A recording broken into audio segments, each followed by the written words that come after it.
going to play off both knees for right now. It's not imperative, but this is particularly effective when somebody's just kind of like hunkered down in here fighting for grips. Okay. Take it easy, dude.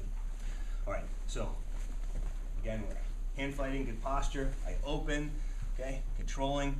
If I need to slow down by grabbing this knee again, just to make sure I can keep him where he's at, no problem. Now, what I'm going to do is switch to the sleeve grip. Number of different ways you can do it, but typically I just do the 4 fingers in grip, no thumbs, okay? Just 4 fingers in, punch grip. If he's already got a bite on me, sometimes what I'll need to do is come down here and wrap that, and pull it up, and then I'll get a grip, okay? I can do this one too, okay? Kind of 4 fingers outside, 4 fingers on the cuff, okay? Anything in that range. What I want to do is have that collar and sleeve. Now, pretty much everybody's familiar with a arm drag where you come in here and cup the elbow and pull to the side. What I like about this one is you've got really, really good, strong posture control because of this. And at any point that I want to bail and go back to chokes and things, I can. So from here, I get my grip. Now watch. This is kind of like a windsurfer arm drag. And nobody does this better than Marcelo Garcia. Like, he made this type of series really amazing.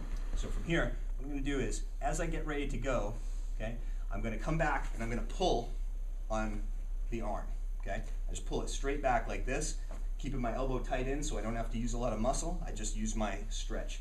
My foot's on the hip on the same side as the collar, but I'm not just using that foot. I'm also going to take my other foot here and at the same time I put it on Ed's lower thigh, down by his knee. Why? Because now, without having to make a big movement, all I do is stretch and kick and angle, and I pull him to me as I bring myself to him like this. Just try and stay on your knee, keep your base. Good. If he flops down like that, I'll just be right up on top of him. But let's say Ed's trying to keep his base here. So my elbow goes down here. Notice I'm not laying down. I'm still propped up. And I just pulled myself to him as I pull him into that space. Now I need to get my chest behind Ed's shoulder, and make sure he can't pull his arm back through, because then he's going to hug my hip and control me, right? So from here, I'm going to grab his belt, lock that down. Try and get your right arm out in. Good. Like that. That's it. See, it's locked in. He can't really get it through. Got him weighted down. And my foot here is, my hook is inside. Okay? So let's try that one more time. Again, when you go down, just try and base out. Okay, so 4 fingers. I assume we've already worked that in. Okay? I'm controlling at the knee. Now as I go for the sleeve grip, I'm going to come back, pull, separation there. Okay? So my foot's on the hip, pulling this forward. Even if he grabs my gi here, I don't care. It's irrelevant. My other foot as I go back is going to his lower knee. So from here I kick, and as I pull him into that space and I come to him, I get my hook inside rather than outside, which you may see in a typical arm drag where you're just looking only for the back. Okay, I keep that in, I keep my options open. I'm going to grab here and make sure I take all that space away. He cannot pull his elbow out.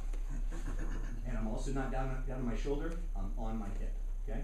So from here I want to make sure that he can't just rip me down, and I want to make sure he can't get that arm out. Okay? That's kind of my starting point for everything here. Everybody got it? Okay. Let's try that, just technique only with your partners. Let's do it. Cool.